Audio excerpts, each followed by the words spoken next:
All of the latest developments with Leslie Shred, a non-resident fellow at the Atlantic Council's Eurasia group, who joins us now. She is also founder of national security-focused communications from Rising Communications. Leslie, great to have you with us. So we continue to get these latest comments coming from various leaders from Washington, D.C. The consensus seems to be that President Zelensky will be meeting President Putin and also, again, President Trump in the next few weeks. How much progress do you think was made during these latest negotiations? I have to tell you, I think we have had more progress towards peace in the last 3.5 days than we have had in the 3.5 years prior to this.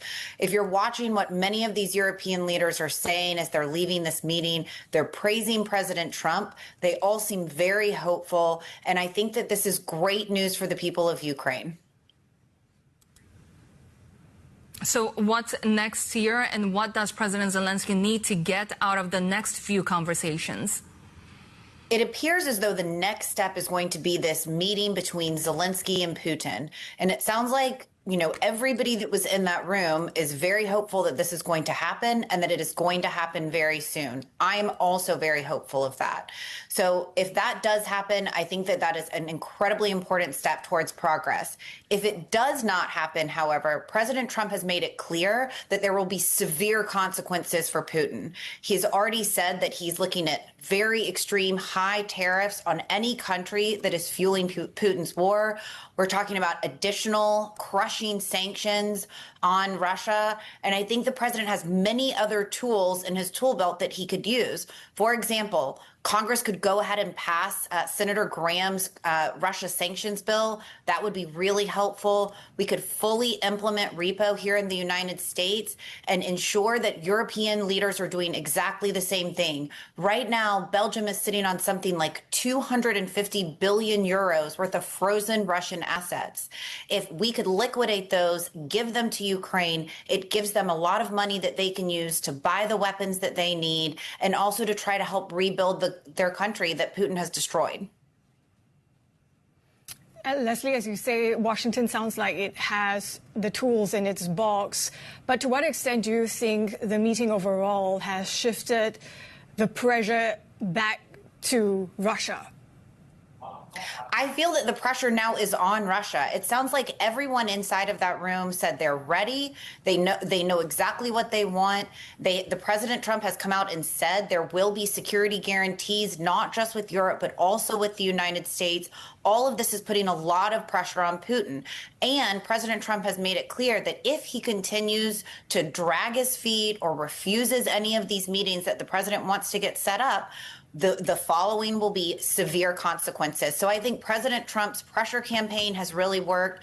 I also think that this meeting today sent a very powerful and important message, not only to Putin, but to the United States adversaries around the world, that the United States and Europe are united together. We stand together, and we will continue to stand together.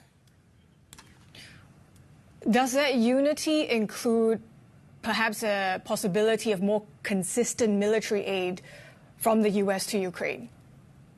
The United States has been providing significant security assistance to Ukraine for a while. And I do think it's important to note that President Trump was the very first U.S. president to send lethal aid to Ukraine. It was the javelins that he sent back in 2017 that gave Ukraine a fighting chance in those first few days of the war in order to be able to stand their ground and continue the fight.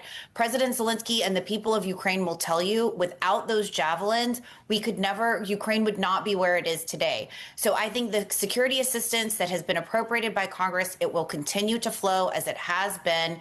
And I do think that the deal that the president has struck between NATO and Ukraine to allow NATO to purchase U.S. weapons and give them to Ukraine is also incredibly important.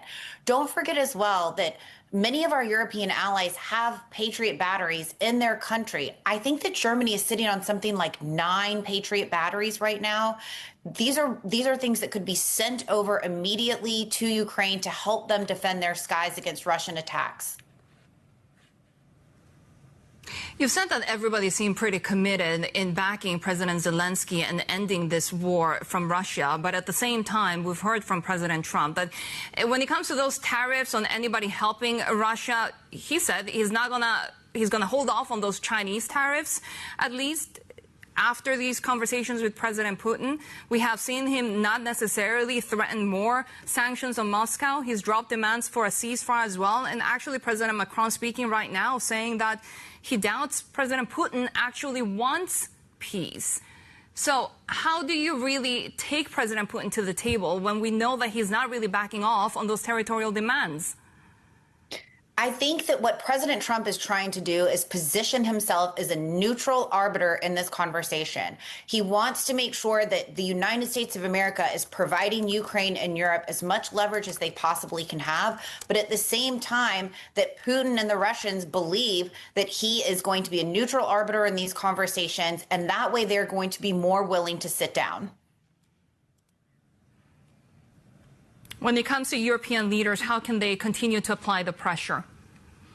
Like I said, first of all, I would strongly urge European leaders to really look at the Repo Act. There is a lot of frozen Russian assets that are inside of Europe that could be liquidated and that could be given to Ukraine to help them right now. I think that European leaders are also doing a really great job committing to spending 5% of their budget on security is going to be significant improvement for NATO.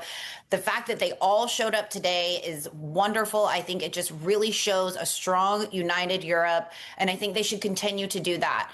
And just reminding the American people and people in Washington, D.C., that Europe is now committed to its own national defense as well. Leslie, just very quickly, based on your read of the situation, do you think we sort of skip a ceasefire and go straight into peace negotiations? Is that the lay of the land at this point? I completely understand why Ukraine wants a ceasefire right now. They want the killing to stop. It sounds like that is not something that's on the table at the moment.